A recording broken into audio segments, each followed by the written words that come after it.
Hi, welcome to the podcast. I'm Jayashree Kurup, I'm editor at MBTV, and I have with me Rohit Gera. He's managing director of Gera Properties. Um, Rohit, welcome to this very informal chat session where we're talking about a very important point. Is there actually enough money to complete real estate projects? We've seen that many people in the industry say that there's a huge financial crunch.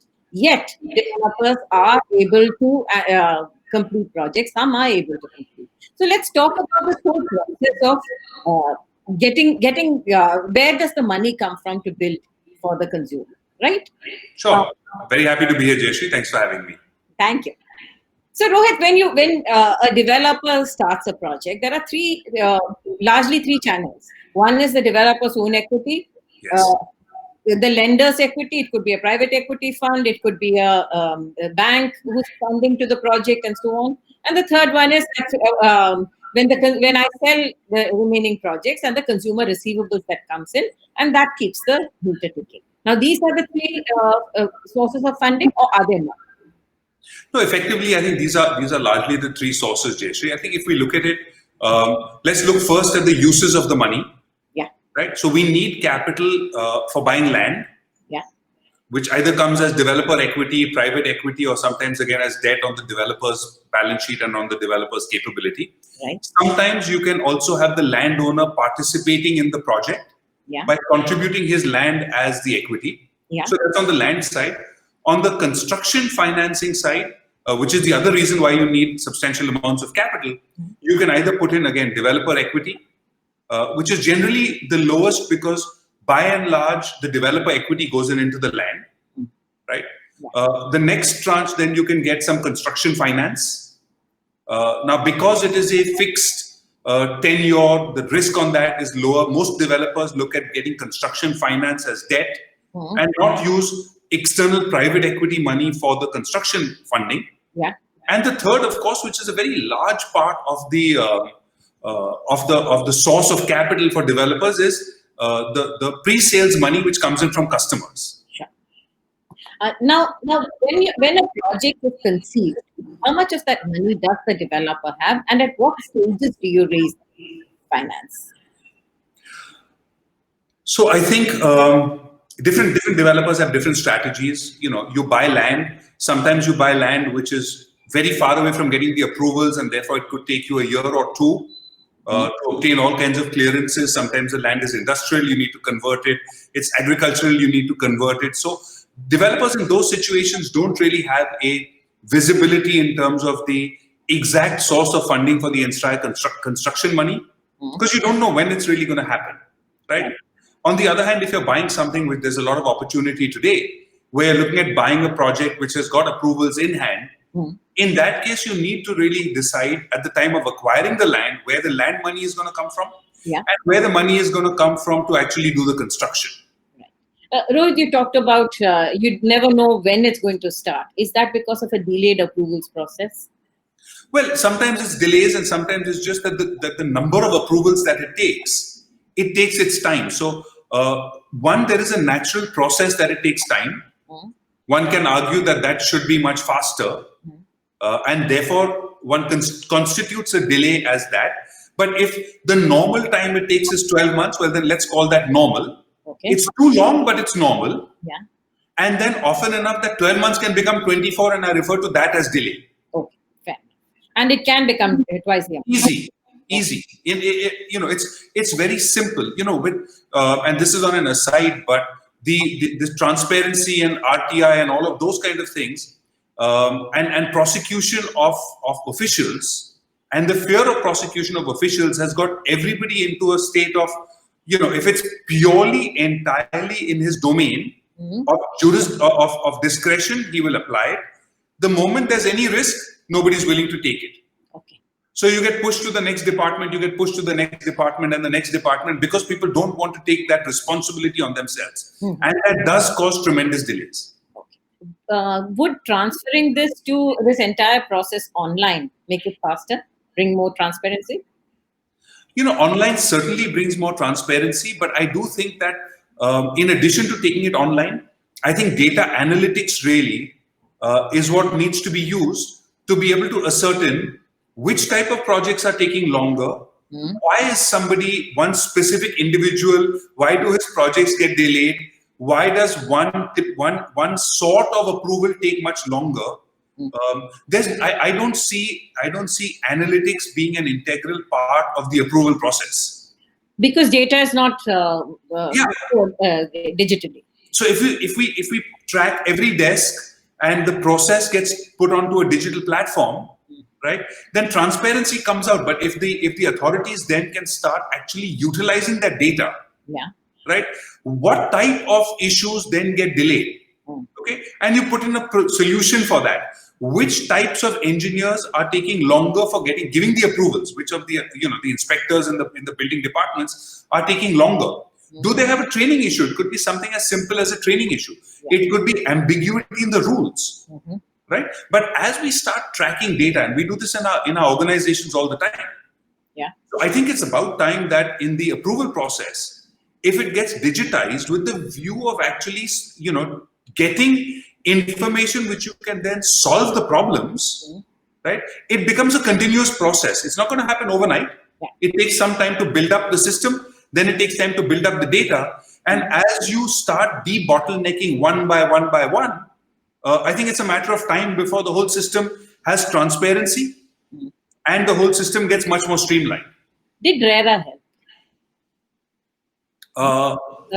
You're putting, first of all, a lot of documents are coming into the public domain, and everybody's putting the same documents in the public domain. To that extent, has it brought transparency?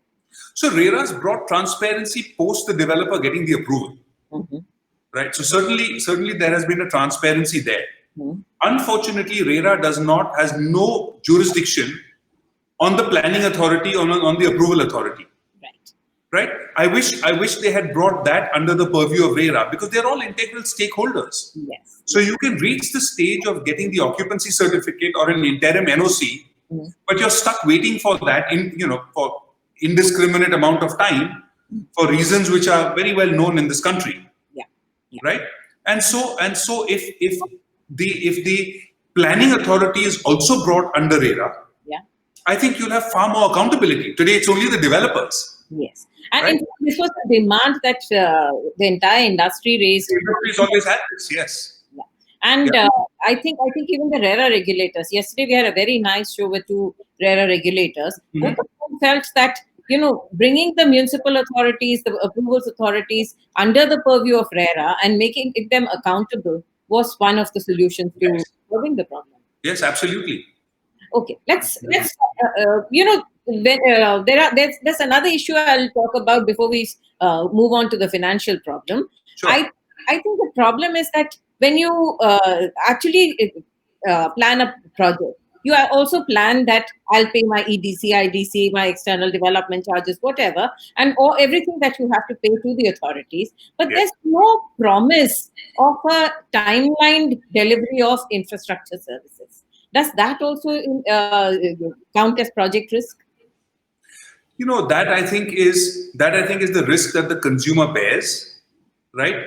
I like to say that the reason why my definition of a developing nation is one where people move in first and infrastructure follows, right? If you look at developed nations, roads, electricity, drainage line, water line, everything is laid out. You can come and build your house anywhere, right? So I think that's how I look at being a developing nation. But we are very happy to say that, we are a developing nation. In many ways, we have developed, right? And it's not impossible for these things to happen. It's not finance that is holding us back. It's a large number of things. I think our cities across the country have done a reasonably good job of providing infrastructure, considering the rapid pace of urbanization. Right? I know locations in Pune, for example, where 30, 40 years ago, when my dad did the first project in those areas, those places used to have, let's say, I would call it an extremely acute water problem. Right? Today, those areas are completely saturated with development, and all they have is a water problem. Extremely and acute have been eliminated. So I think our cities have done a reasonably good job of keeping up with the kind of influx of population and the rapid urbanization that's taken place. Unfortunately, we are straddled with political compulsions where property taxes from new home buyers are largely subsidizing the inner cities, right? And therefore, the capital that's needed to do upgradation of infrastructure, new infrastructure, is scarce. If you have finances in a local area, if that local area, all the stakeholders you can take into account, then the money that is raised should be spent in, at least percentage of that should be spent there. That's never happened in the Indian context, right? Yes, that hasn't happened, and I wish they did that, because ultimately the amount of development charges that developers are paying eventually gets recovered from the home buyer. Yes. Right? So if you're paying a few hundred rupees a square foot of your cost of your apartment, and that's going to the city, when one would certainly expect that that money, or at least a fraction of it, is actually spent on the infrastructure in that location. Right. I completely agree with that. In fact, in Haryana, before the Gurgaon Municipal Development Authority was created, it was the Haryana Urban Development Authority. And you did see that money collected from Gurgaon, one of the highest income generators, was spent in every other city except in Gurgaon, which is why you have water, power, drainage, sewerage issues, right? Despite being a cash cow. So these are some of the issues that developers are pushed to the wall. And whatever you promise, you can't promise that it will happen on time, right? Now, let's pick up the next topic, which is about finance. When a developer, the RERA says that 30% of the money you can hold as your land charges, 70% has to go into an escrow account. Clearly, there were reasons why this happened. Nobody had earlier bifurcated, right? A lot of projects did not get completed. You want to discuss this issue of managing finance? Sure.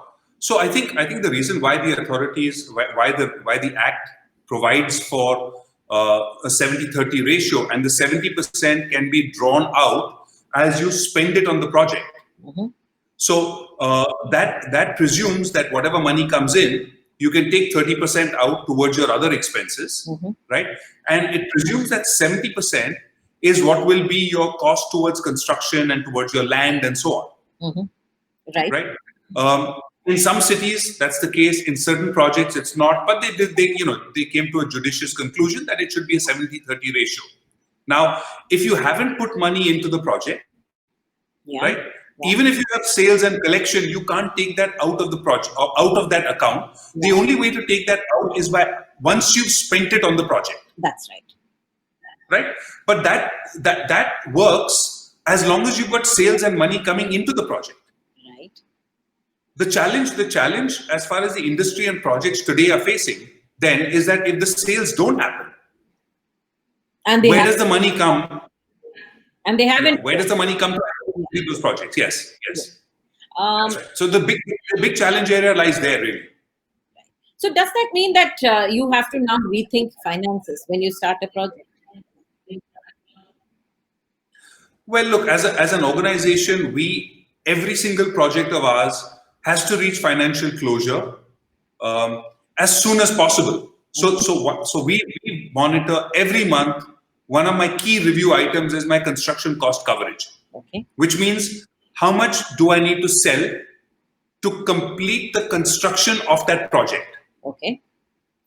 So we monitor every project at that level, and then we monitor the sum of all projects to say that the cumulative construction cost must be met with the combined inflows of all projects.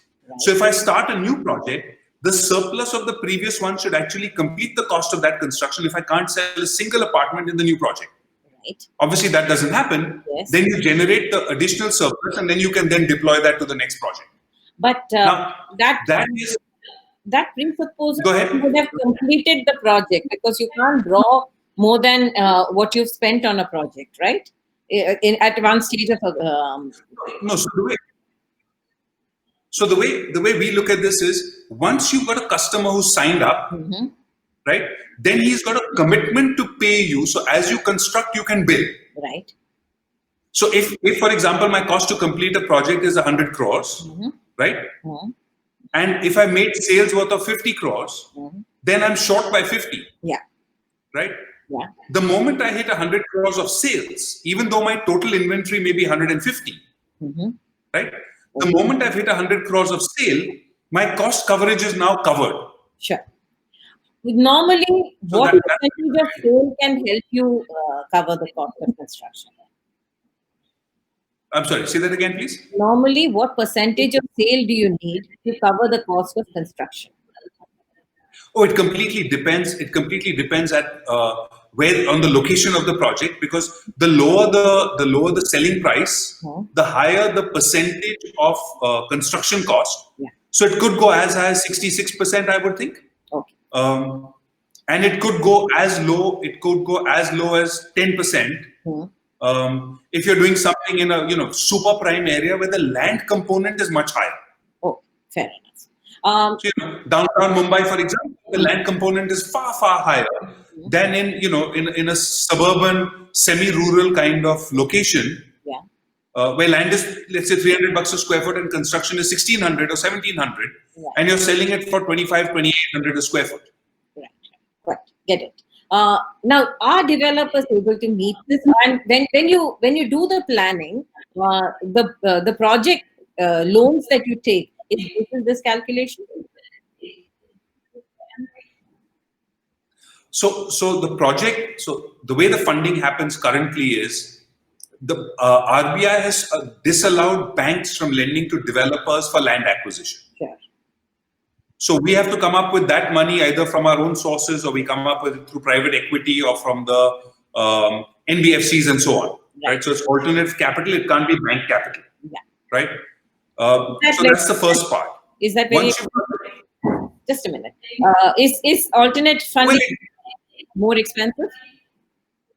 It's far more expensive than bank financing. Right. If bank financing is available at between 9 and 11% or 12%, depending on your credit rating, the NBFC funding starts at 15 and goes up to even 22, 23, even in today's conditions. Sure. That depends on the risk profile of the project and the developer. Okay. So yes, it's far more expensive. Right. And that adds to the overall cost structure as far as the project is concerned, certainly. Sure. And then after that?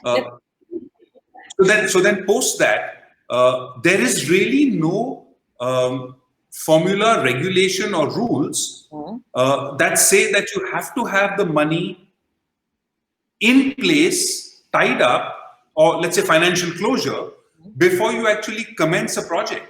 Okay. There's nothing of that sort. And this, I think, is the next level of bringing in a level of comfort and safety as far as the home buyer is concerned. Because let's look at it this way, right? For a housing finance or for a bank, for a housing finance company or a bank giving a mortgage to somebody, right? What is his risk? Once the person gets the house, there is a default risk, but the collateral is 100% ready in place. It's a house, you have the keys to the house. Right. During the under construction process, there are a series of risks, right? One of those big risks is that the developer cannot complete the construction. Right? Yeah. RERA has already eliminated a number of risks, which is from the approval point of view and so on and so forth, right?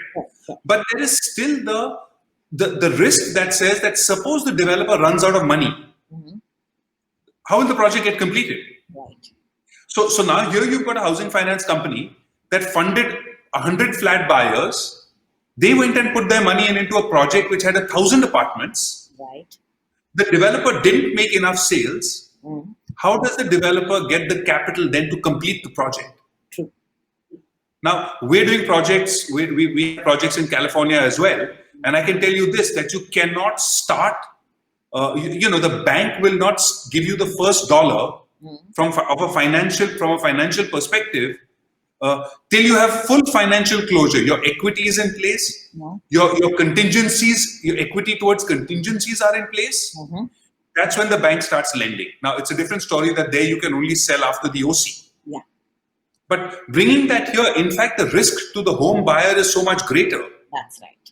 Right? That I think that the next level of protection to the home buyer should come when a developer goes to his, if let's say you're my customer, Yeah. right? And you come to me and say, Rohit, we want to buy an apartment from you, right? And you go to the housing finance company, and apart from checking my RERA approval and checking the sanctions and doing the title due diligence on the land, if the bank tells you, listen, we have looked at Mr. Gera's papers, okay? They've got 100% financial closure, which means if you're the only customer in this project, your project will be built to completion. Yeah. The risk to you is less, therefore the risk to the bank is less. Should you not be paying a lower interest rate? Exactly. So can we do a differential interest rate for projects where there is financial closure, where developers have that track record, credibility, equity, and financial closure, thereby bringing in a lower risk for the home buyer who is going to a developer where there is financial closure in the project? Yeah. And I think that then you will start, with a move like this, you will start seeing more and more developers focusing on financial closure, right? Because demand supply, a customer will say, hey, let me go to a place where there is financial closure, right? And then that becomes the norm in time. And that is one more layer of protection as far as the home buyer is concerned. And today the home buyer seems to be protecting himself by saying, I will buy a completed unit, not an under construction unit. Because a completed unit, the risk of delay is not mine.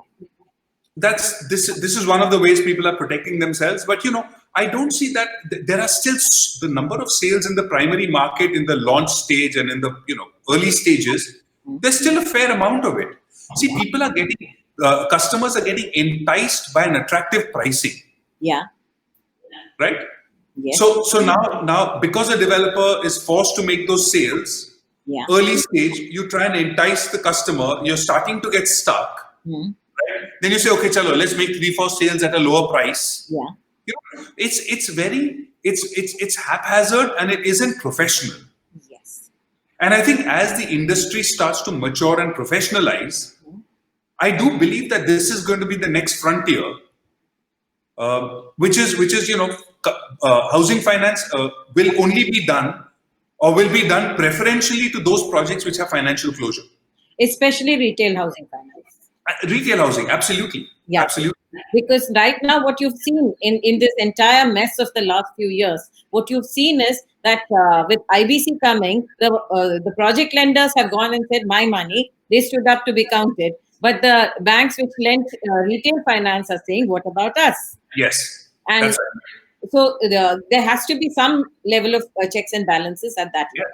Yes. So look at it this way, right? So the moment if there is some construction finance provided, right, we are required to go and get an NOC from the construction finance provider in favor of the mortgage company. This is a standardized process. This happens. Right. But I think that the construction finance documentation or the equity from the developer, whatever the documentation is, I think the housing finance company lending to the home buyer should be doing the due diligence to make sure that the developer, at least financially, will not get stuck in completing of the project. And those projects which offer this, those customers should have a much lower interest rate than those who don't.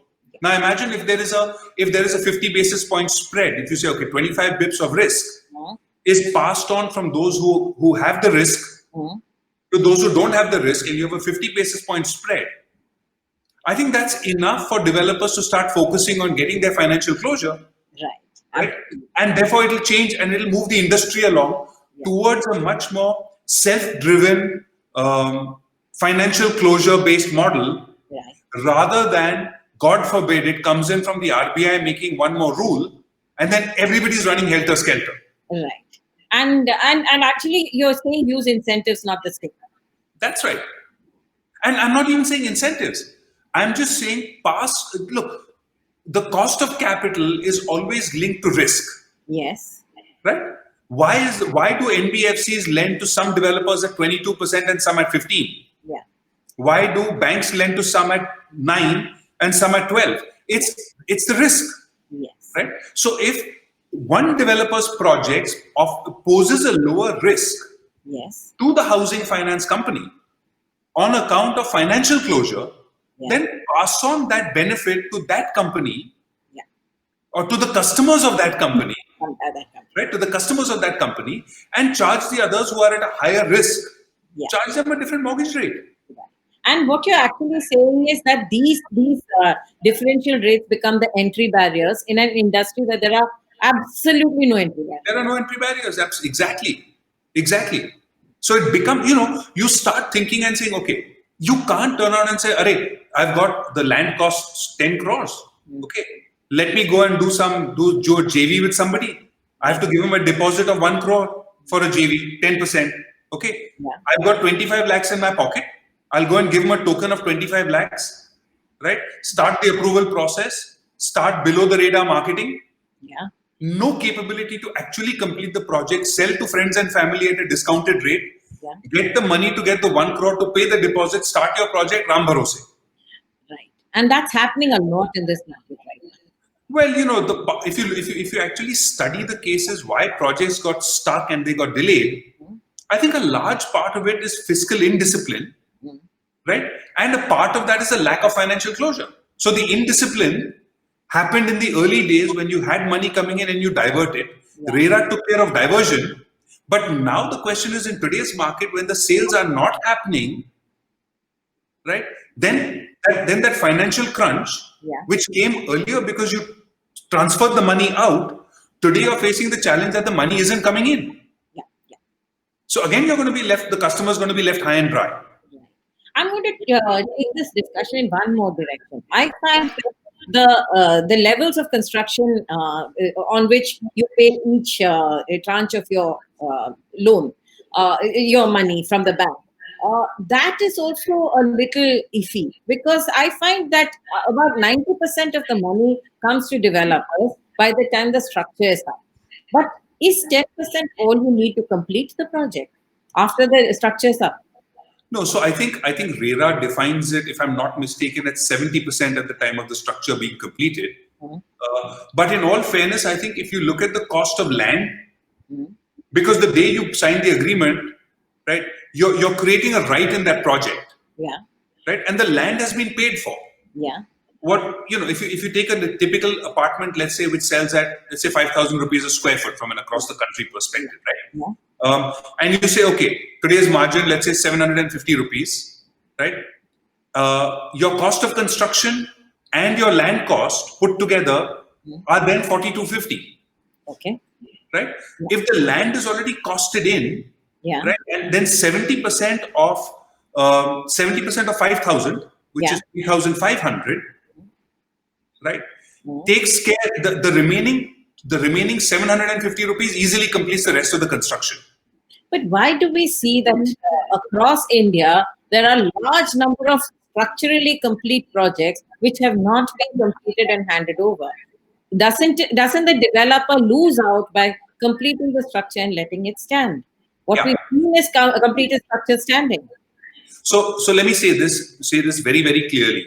There is not a single developer who gets any joy, pleasure, or financial benefit by leaving his project incomplete. Right. It is the circumstances that he is in. One can argue as a result of his own doing or market forces or circumstance, whatever. But I can state this unequivocally that there is not a single developer who has any level of joy with an incomplete project. Right? So we all want to get those projects completed. Those are stuck for a multitude of reasons. Those are stuck because of generally accepted trade practices from pre-RERA times.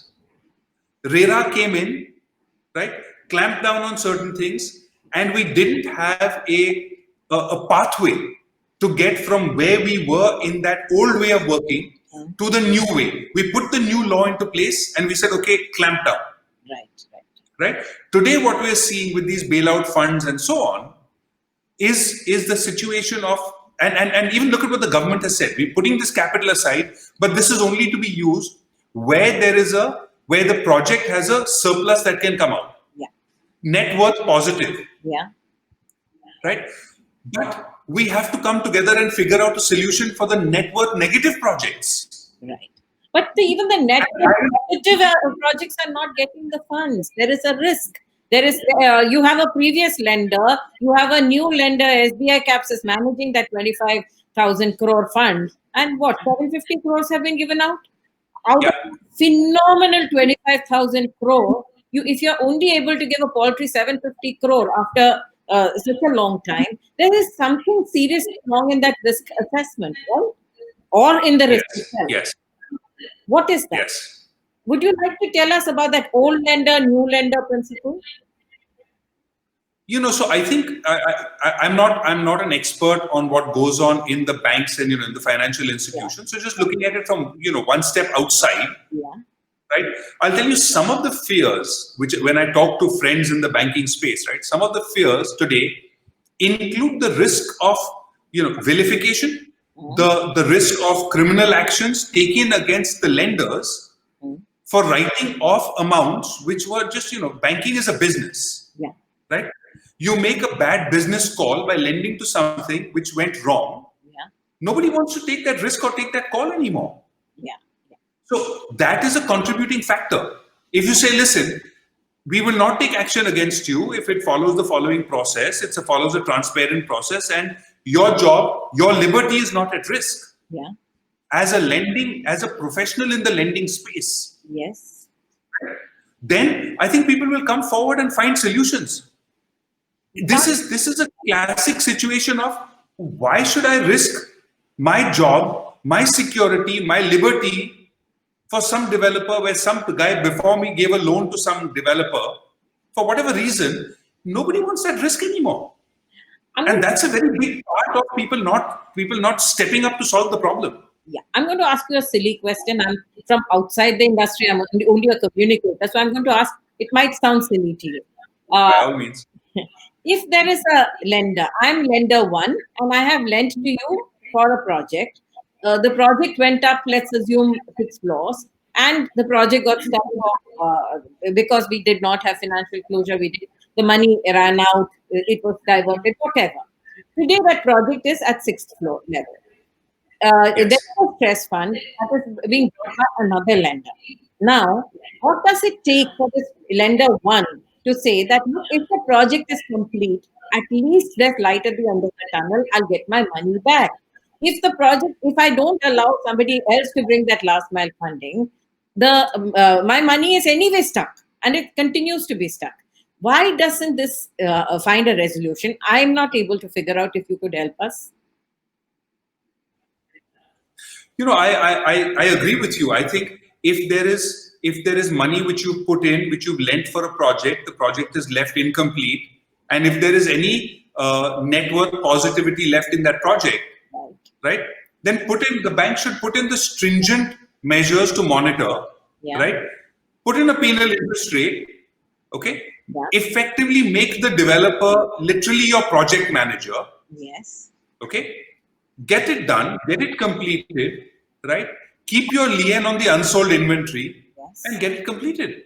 So now, if there is a net worth negative even, I will bet that if the bank is willing to step up to a certain extent, okay, I will bet money that the consumers who have put money in, if you tell them, listen, you paid 5,000 rupees, out of that 4,500 has been spent, you're going to need to put in another 1,000. So, your cost will go from 5,000 to 5,500, but you've already put in 4,500. I will guarantee, if there is a credible solution in place, where the bank is stepping up, where there is a management model, every single customer will be willing to put in the extra 500 to protect his 4,500. It just makes complete sense to do so. That is the consumer, and similarly for the original lender. And the bank should step up, the consumer step up, right, and take charge and solve the problem. So this should be driven by RERA. RERA could. I think it might require some. I think you're right. Maybe RERA would be able to kind of drive this. Yeah. There has to be a resolution mechanism that does every single customer have to sign up? Okay. If there is some inventory that's available, then do those who fund it from their own topping up of their loans? It's a really complicated scenario, right? Because some people in that same project, the work done is 30%, Some have paid 80, some have paid 70, some have paid 90. Different people have bought it at different points in time at different prices. Right. You know, the lender has a lien, so it has to be solved. Yeah. Case by case, painstakingly so, right? And you know, I dare say, if there is an agency which comes in, which is backed up and supported by RERA, Yeah. doing it professionally for a fee, Yeah. there are hundreds of thousands of homes which can get sorted out by people coming together and taking charge and solving their own problem. Right. And today I think a lot of people want to do this, especially after COVID. You want a house. You really want a house. Yes, absolutely. Absolutely. And I'll tell you this, I am pretty sure that if you go to a developer who's stuck, right, with a solution of this sort, 95%, I would say with a 95% certainty, or 95% of them will say, okay, Yeah. I will be that manager. I will function in this manner because I want to finish this project. I Yeah. want to. Yeah, that's it. You know, so I do believe that developers will step up and do that, play that role of getting it done. Yeah. If somebody can step in and say, okay, guys, let's stop throwing stones, Yeah. right? Yeah. If there's a mistake made, there's a mistake made. Okay, let's try and fix this and we all come together. I think it's possible to solve it. Let's assume that funds have been diverted as well. Yes. Not only that you've run out of funds, but funds have been diverted as well. Yes. Does that mean that can go on parallelly, but let's find an interim solution to complete the home and then keep putting pressure on whoever has done? Yes, absolutely. Why does one have to link with the other? The money is gone. Yeah. Okay. Let's say the money is gone. Yeah. If you can pull it and draw it back Yeah. through a recovery mechanism, run that on parallel track. Why should that action Yeah. continue to harm and affect the home buyer? Right. If a group of home buyers is willing to get their home completed at their cost, right, tied up with the lender, Yeah. right, the lender may turn around and say, okay, we'll do top-up loans for all of you, Yeah. Yeah. right? So there are different ways of solving that piece. Okay, on a parallel track, go and do the recovery. If he's got other assets, go after those. If he doesn't, file him for bankruptcy. You know, whatever is the process under the law, let that be followed. But I don't understand why these have to run consequently, Yeah. successively. Yeah. True. Right. And the unsold inventory, the cash flow positive factor of that, who does that belong to? The new lender who comes in saying that this is a cash flow positive project, so I'll give last mile funding, or does it belong to lender one who says that, look, I have unpaid dues, so it should be mine? So let's look at it this way, right? Let's suppose that there's a project which has some surplus, Yeah. okay, which can only pay for lender 2. Yeah. Now, lender 1 may actually, or in fact, should be the guy who becomes lender 2, puts more money in, takes that little bit amount, but at least protects his original capital. Right? If there is any further surplus available, then that can go partly to lender 1.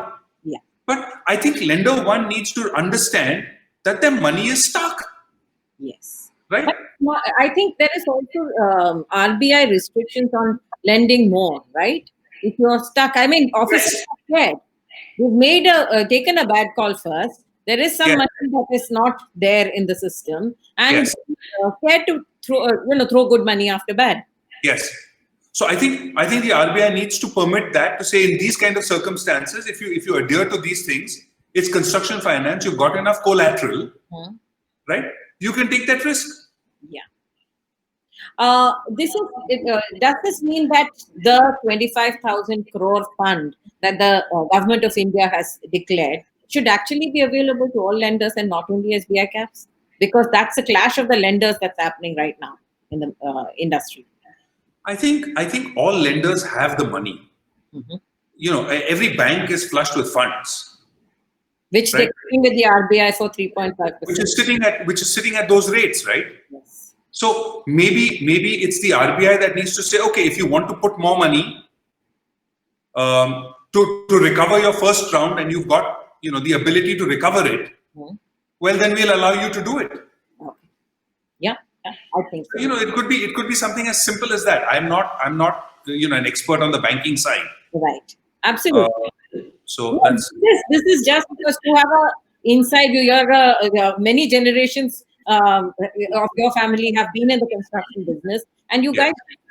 guys held your head above water even in the worst circumstances, and actually move forward. So I felt that this is a good conversation to have. And you also led your industry in your city, right? You've led your industry for a long, long time, both your father and you. So it's not that you know only your business and not the rest of the industry. You have a fair idea of where the industry is, right?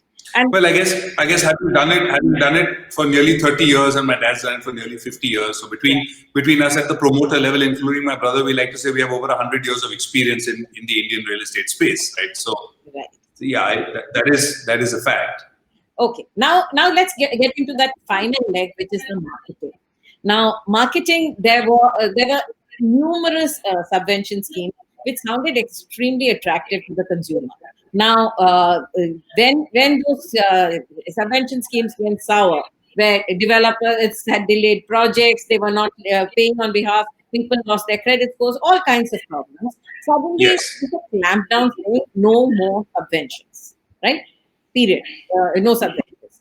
But in a situation like COVID, where people are on furlough, people know that their job hasn't gone, but I don't have an earning capacity right now. I'm very iffy about putting all the cash I have in hand because I don't know if I'm struck by COVID, I need money in hand. At this point of time, clearly subvention seems to be a good idea with safeguards. Do you agree? So yes, subvention schemes help, but so it's a two-sided thing, and I'm gonna talk about something that we did, and that alludes to your. So let me first just answer the question, right? Yeah. The subvention schemes certainly help, but what happens how does doing a subvention to help the customer today? If the developer doesn't have financial closure on the project, how and if he gets stuck again. So you've now managed to make sales. You've done subvention. The loan is on the head of the home buyer. Yeah. Right. And if the developer can't pay the interest anymore, how are you going to solve the problem? Yeah. But let me put forward something which I find very interesting. We realized that we had the same concern that you stated, that customers are extremely shaky and iffy about their futures. Yeah. Okay. So we came up with a COVID assistance package for my customers, right? And we did three things in this. One, we said that even though we can do progress level billing as soon as the construction starts, we are not raising any progress level bills where nobody owes us any money till 1st of July. Okay. So we put a freeze on any new billing. From when? Right?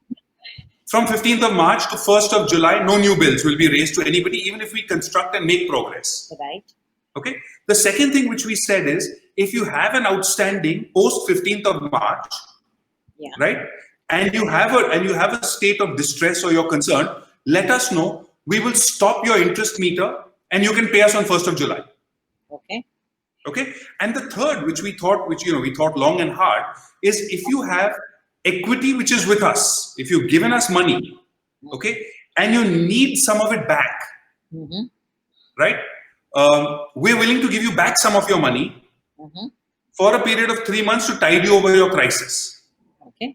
Right? Now, I spoke to some banking friends and they were all like, oh my God, what about us and our money? And I said, as long as it doesn't break the banking norms of your 85-15 of your equity, right? We have a lot of customers who pay from their own money, own funds. They don't take loans. We have some of them who pay their 15% first and then the bank catches up on the funding. So, for many of them, it's positive. Yeah. So we offer these three things to our customers. Yeah. How is it received? Our feedback is really positive. But here's the interesting part. Out of 2,000 customers who we sent this out to, okay, I got a feedback from about 40 of them. Only 40 of them. 2%. Yeah. Saying that, we want to avail of your option. Out of them, only half, went for the one of saying, listen, we'll pay you 1st of July. And only 20 of them which is 1%, said that, can we draw back part of the money that we've given you? Right? Now, what this tells me is that, yes, there is a concern and there is a hype, but those who made that commitment, there is also a sense of confidence that people have. Now, it could be that our profile of customers is such that, they are financially a little bit stronger. Yeah. Quite possible. Yeah. It's quite possible that this segment is a little bit more resilient. But I can tell you this goes across Pune and Goa. It goes across from residential to commercial, offices and shops. Okay. Right? So it's a reasonably wide representative sample. But we did this. And while we do talk about concerns, I think people they made the decision. I think people, when they look at buying a home, don't just jump off a cliff without a parachute. Yes. They do their planning. They think about it. If you're unwell, you lose your job. People have some savings. At the end of the day, we've been home for 3 months. Our expenses are far less. Everybody who got paid his full salary is sitting on far more cash today in his bank than he was on the 1st of March or 2nd of March, depending when you got your salaries. Yeah. Yeah. So yes, I think that schemes are necessary to provide comfort for those. But I don't think the level of concern and distress is that widespread from our experience from this one thing that we did for our customers. Right. But there are certain markets which are driven by much more affordable categories where the job losses have been greater. And you're in a relatively safer market. Pune has not been a high-risk market. But let's pick up Ghaziabad, let's pick up Noida, Greater Noida. We do see a very large number of layoffs happening here, and there are concerns, right? Now the thing is that, yeah, tell me. So the one thing I'd like to say on that is the largest level of layoffs is in the informal sector, right? Restaurants, for example, people who work in shops, for example, tourism, right? That segment. Yeah, that's right, right? So that segment, largely barring the 5-star hotels and so on, where even the guys at the waiter level and so on don't have the affordability for the home loan. So I don't disagree with you that there are layoffs, that there is job insecurity, right? But that doesn't constitute a large segment of the home buying audience in the country today. Unfortunately, those are not the home buyers. So yes, there is unemployment. Yes, there is job loss, right? But the predominant home buyer today is not that segment predominantly. Yes, there are some people in the affordable segment who are doing that. I don't disagree with that. But I'm saying just the larger numbers where it stands. And in that segment, there is a very large affordable housing segment. In that segment, a subvention would have helped enough. If you can pay 10% of your money and say that when it is complete, you have to pay the rest, without that danger that your credit rating will go away and it will be spoiled forever. I think there is a COVID merit to it. I think a subvention scheme with financial closure is a great model, right? Where the customer is assured. It's a win-win. You pay 10% now, 2 years or 3 years later, you get your home. It costs you nothing in between. The loan is given to the developer. He completes the construction. He pays for it. Right? And thereafter, when you get your keys is when you start paying your EMI. You pay no pre-EMI. It's a great model. Yes. I think the RBI stepped in. The RBI stepped in and stopped it because of the risk that was being borne by the home buyer. And frankly, look, this is transparent information. The cheapest source of funds today for a developer is the money that he gets from customers when it's free. Yes. Okay. The second cheapest is when he pays the pre-EMI to the bank, because that's today at 7.5% or 8%, as opposed to his borrowing, which may be at 12 to 15 on construction finance. So it makes complete. It's a win-win solution. The only challenge then is, which is why the RBI blocked it, was financial closure. So which comes back to the subject that you brought, that for your conversation today. Yeah, and Yeah, absolutely. Financial closure is the panacea to a lot of these evils. I'm going to take it Yes. one step forward in marketing. When you have, let's assume 500 units, and you've sold, let me assume 200 units. There are 300 units still to be sold, and then the markets tanked. The sales became slow and all that, and you have today completed your project or come to completion. Um, should you discount it and sell, or should you wait till the market picks it up at the current prices? What do you think is a good strategy? So I think it completely depends on the developer's financial condition, Yeah. right? His own outlook to the market. Mm-hmm. Look, if you think that the market will fall in the future, be one step ahead of it, drop your price a little bit before the game and sell. Mm-hmm. Right? If you think that the market is going to turn and that the prices have been too low for too long, inflation has pushed our costs up, GST has pushed our costs up, and it's a matter of time before this turns, because through this entire COVID period from 1st of March till God knows how long, there's going to be no new projects being launched virtually. Right. Right? So there will be a supply crunch. So if that's your outlook, well, then go ahead and do it. But if you're stuck for capital to complete the project, then whether you need to sell it, discount it, borrow against something else, do what you need to do, and just complete the project. And at any That at whatever cost, yeah. In at fact, any cost. I heard Mr. Rajneesh Kumar of SBI talking to developers and saying he wasn't predicting a crash in prices. He never said that prices are going to drop 10%, 20%. But he said, please don't hold on to your completed stock in the hope that it will sell at the price that you want. Even if you have to discount it up to 20% and liquidate some stock, create liquidity, don't hold stock. You agree? So again, like I said, it's case to case, developer to developer, right? If you've completed your project and you want to hold on to your inventory and be a speculator in your own project, well, speculate with your money. Totally cool, right? Not the It's bank. your money, it's your capital, you believe in your project, it's your money, you built it, you completed it, finished it, there's no issues. Right. Don't speculate with the customer's money. Don't speculate with the bank's money. I agree. I agree, and I think that's great news. I'm Rohit. The final thing is, do you expect the sales velocities to go up now post COVID? What is your sense of how COVID has changed the mind of the consumer? So I think anything such as COVID brings about certain changes, right? I don't think it's going to be. I think our memories are really short. Yeah. Okay. I think because of this 3 month kind of thing, it'll take us 9 months to go back not to the old, not to what we were doing before, but we'll head back towards that. We'll drift towards that. Yeah. Okay.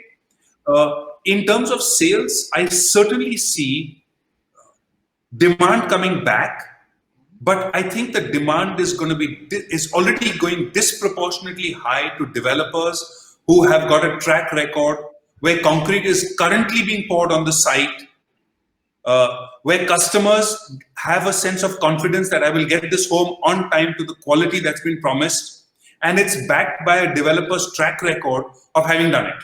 Right. Right. So I think where customers see concrete being poured, they get the confidence that this is going to happen, right? You'll see a disproportionate growth of market share for those developers. Yeah.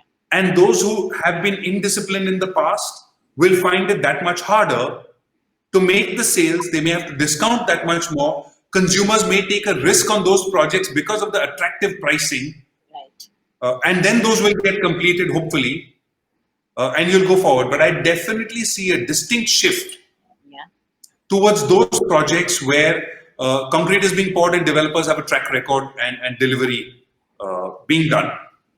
I couldn't agree more with you. For a long time, in any show that I participated, I used to say, follow the moving cranes. If the cranes are moving by the project, if the cranes are not moving, you're in for trouble. Absolutely. Thank you Absolutely. so much for joining me. It was a pleasure. Thank you, Jyoti. This was great. Thanks very much. Thank you.